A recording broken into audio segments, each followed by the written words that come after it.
توی این سوال یک قطار داریم که داره با سرعت ثابت 35 مایل بر ساعت حرکت میکنه. این وی آ برابر با 35 مایل بر ساعت هست.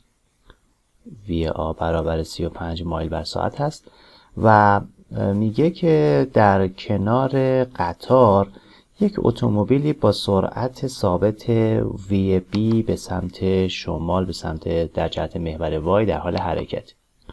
اگر داخل قطار یک ناظر سی در حال حرکت به سمت انتهایی قطار باشه با سرعت ثابت 4 فوت بر ثانیه، پس ناظر سی با سرعت ثابت 4 فوت بر ثانیه حرکت بکنه و این ناظر ماشین بی رو، اتومبیل بی رو ببینه که با سرعت 16 فوت بر ثانیه به سمت غرب در حال حرکت هست، مقدار سرعت اتومبیل رو پیدا بکنیم. خب برای اینکه این مسئله رو حل بکنیم ابتدا میایم و بین ناظر سی و قطار رابطه نسبی می نویسیم. اما قبل از اون این سرعت 35 مایل بر ساعت رو برای اینکه با سرعت‌های دیگه یکی بشه از لحاظ دیمانسیون، این 35 مایل بر ساعت رو تبدیل بکنیم به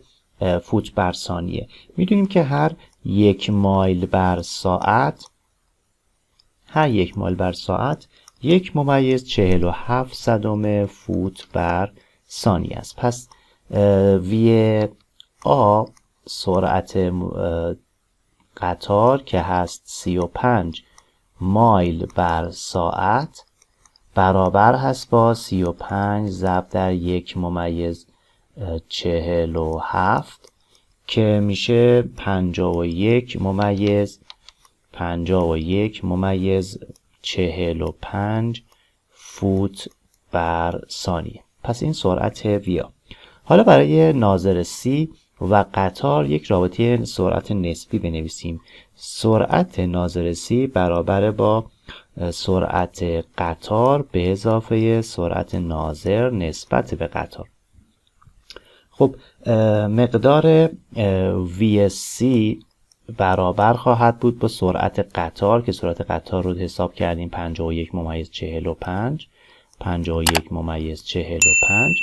به اضافه VSC نسبت به آ. C نسبت به آ یعنی ناظر C نسبت به آ داره با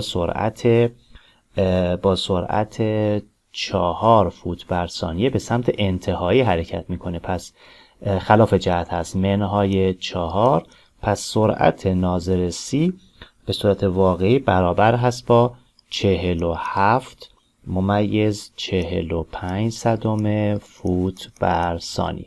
پس این سرعت ناظر C.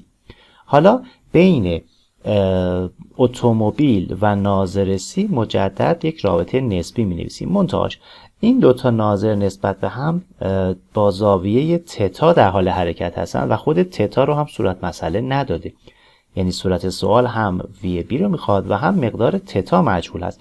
برای اینکه مشکلی پیش نیاد توی حل مسئله، از اینجا به بعد رو من به صورت برداری می نویسم.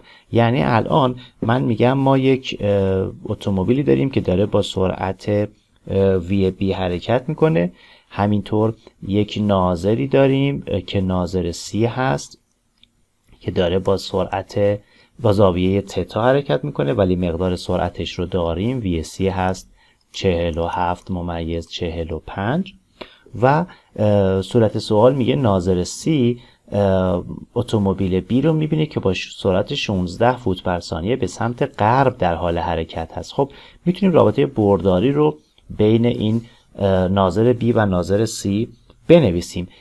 بین این دوتا اگر بخوایم رابطه برداری رو بنویسیم، وی بی برابر هست با وی سی به اضافه وی بی نسبت به سی.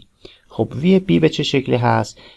وی بی رو مقدارش رو نداریم، پس من میذارم وی بی منتهاش وی بی در جهت J هست، در جهت Y حرکت میکنه. پس وی بی در جهت J برابر هست با خب VSC ناظر C 47.45 سرعتش هست با زاویه تتا، یعنی 2 تا مؤلفه خواهد داشت سرعت ناظر C. پس برابر میشه با VSC کوسینوس تتا در جهت J به اضافه VSC سینوس تتا در جهت I. این سرعت ناظر C هست. خب وی بی نسبت به C هم میدونیم که مقدارش هست 16 فوت بر ثانیه به سمت غرب، به سمت چپ. پس میذارم منهای با 16 آی.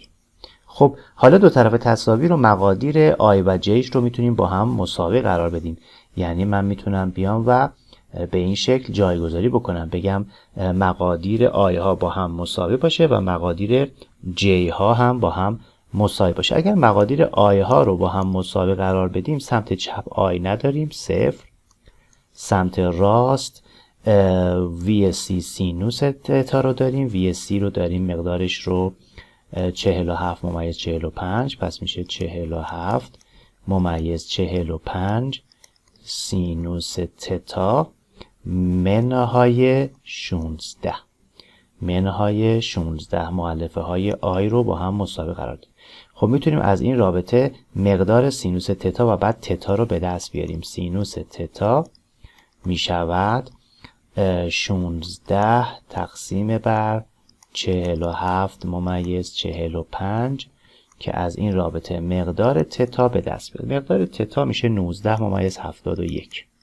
19.71. حالا مقادیر J رو مساوی قرار بدیم.